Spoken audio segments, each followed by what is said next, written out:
अब मैं next question read करने जा रही हूँ, आप स्क्रीन पर देखो।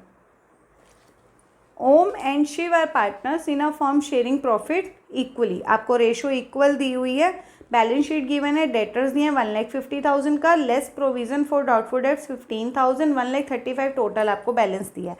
ये जो बैलेंस शीट के अंदर प्रोविजन होता है ना आपका, वो ओल्ड प्रोविजन होता है। नीचे इन्फॉर्मेशन है, an amount of ₹12,000 due from Mohan a debtor is to be written off as no longer receivable, मतलब बैड डेट्स हैं। Provision for doubtful debts on remaining debtors is to be maintain at the current rate.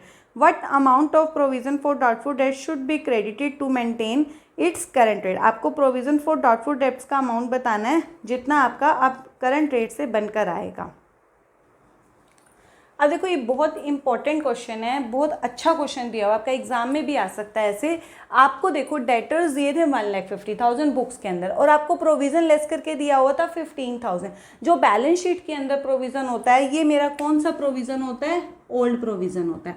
अब आपको जो नीचे information है आप अपने ने भी रीड किया था, उसमें ये बोला था कि जो 12,000 के डेटर्स हैं ना वो क्या हो गए हैं? नो लॉन्गर रिसीवेबल, मतलब उनसे आपको मिलने की उम्मीद नहीं है। तो जो 12,000 के डेटर्स हैं जिनसे मिलने की उम्मीद नहीं है तो वो क्या हो गए? हमारे बैड डेट्स हो गए।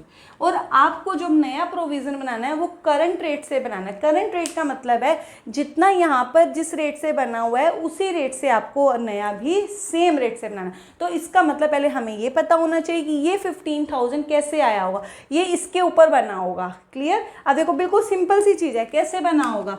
1,50,000 के ऊपर हमने जिस रेट से बनाया होगा वो आर लगा देंगे, अपॉन में 100। जैसे मान लो 5% है, 10 हम 5/100 करते हैं ना, वो हमें निकालना है, 5 या 6 10% जो भी होगा। तो ये rate by 100 is equal to कितना आया होगा? 15,000। ये निकल के आएगा। मुझे ये आर वाला प्राइस निकालना है कि ये जो आर है ये कितना आया होगा। अब मैं क्या करूँगी, पहले 20 से 20 ये कट जाएगी। मुझे आर निकालना है, मल्टीप्लाई है तो ये इधर आके क्या हो जाएगा? डिवाइड हो जाएगा। तो दैट मीन्स जो रेट आएगी वो कितनी आएगी? 15,000। ये इधर आके क्या हो जाएगा? डिवाइड हो जाएगा। 0 से 0 कैंसिल, 0 से 0 कैंसिल। तो दैट मीन्स आपका कितने परसेंट से प्रोविज़न बना हुआ है? 10% से। अब मुझे लेकिन वो वाला अमाउंट बताना है जो मेरा प्रोविज़न अकाउंट अबाउट जो डाउटफुल डेट्स है वो एक्चुअल में मेरा रीवैल्यूएशन में जाएगा। वो अब एक सीक्वेंस होती है, हम 11th की ओर चलते हैं। 11th में हमारी सीक्वेंस होती है, बहुत ईजी ट्रिक मैं आपको बताऊँगी जिससे आपकी मिस्टेक नहीं होगी। हमारा जो फर्स्ट स्टेप होता है, हमारा सबसे पहले हम क्या लिखते हैं? डेटर्स लिखते हैं। ये मेरी बैलेंस शीट में सीक्वेंस होती है जो मेरी नई बैलेंस शीट बनेगी। डेटर्स मेरे वही वाले लिखेंगे 1,50,000। उसमें से मैं सबसे पहले, ये मेरा क्या होगा? फर्स्ट स्टेप होगा। ये मेरा फर्स्ट स्टेप होगा। जो मुझे नीचे इन्फॉर्मेशन में दिया होगा ना कि आपके एक्चुअल में बैड डेट्स हैं, वो मैं उसको क्या करूँगी? लेस कर दूँगी। वो मेरे कितने हैं? 12,000। इस 12,000 को मैं क्या करूँगी? माइनस कर दूंगी। जो मेरा अमाउंट बचेगा वो रिमेनिंग डेटर बचेगा। कितना बच गया?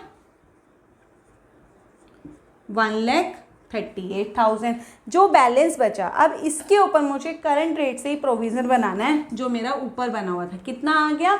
10%। मेरा सेकेंड स्टेप क्या होगा? सेकेंड स्टेप, इसको भी मैं क्या करूँगी?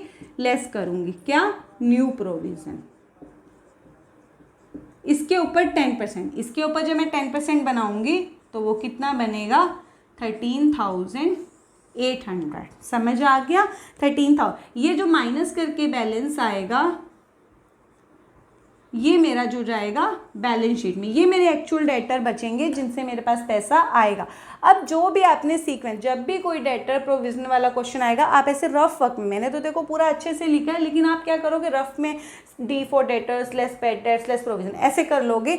लेकिन स्टेप नहीं, पहला स्टेप और सेकेंड स्टेप कंप्लीट होना चाहिए। जो आपने माइनस किया है ना, जो आपने यहाँ पर माइनस किए हैं, अब उसमें से जो आपका ऊपर बैलेंस शीट के अंदर जो प्रोविज़न दिया होगा उसको मुझे क्या करना है? इसमें से एडजस्ट करना है। समझ आ गया?